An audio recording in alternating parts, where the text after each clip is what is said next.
In July 1999, I entered the U.S. Army and joined the All-American 82nd Airborne Division.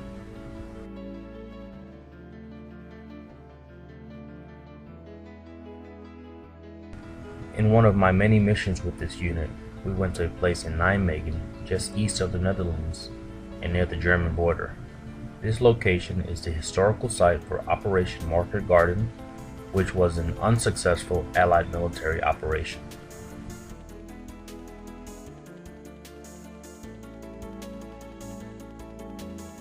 It was the largest airborne operation up to that time.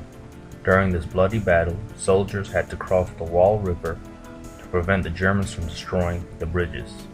I can still remember the feeling of sorrow that I felt when I learned of the tragic deaths of 836 U.S. soldiers during this operation.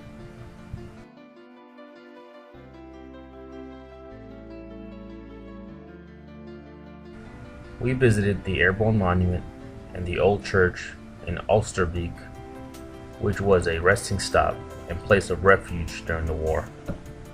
I also got to visit Memorial Plaza, where I saw the sculpture of the Mourning Woman, which represented a woman that had to deal with the loss of a son, husband, or brother from this war.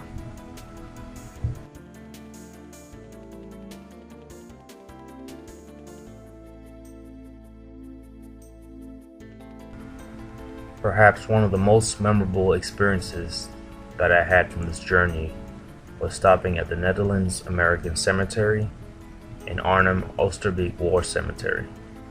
As we walked the cemetery grounds, we read the names of the many fallen soldiers and Medal of Honor recipients. Staff Sergeant George Peterson and PFC Willie F. James Jr. were just a couple of names amongst the hundreds. It was a humbling experience, knowing so many of my brethren fought and paid the ultimate price, doing their duty as soldiers, and that now I, part of their legacy, have returned to pay tribute. These were brave soldiers who risked their lives for their country, and their sacrifice will never be forgotten. One of the most touching moments in reliving this period in history was a recent news broadcast on CBS News of a veteran of World War II who was brought back to the battle at Normandy.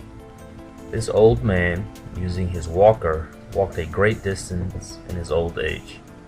He walked and walked until he stopped at a spot along the riverbank and got down on his knees to kiss the ground that God spared his life back in 1944. Unfortunately, a few inches away, his fellow troopers were killed in battle, but his life was spared, and he never forgot that location. I was touched by this remarkable story. It seemed like just yesterday when I had the honor of being a part of history by walking in the footsteps of these remarkable men. They will always be remembered.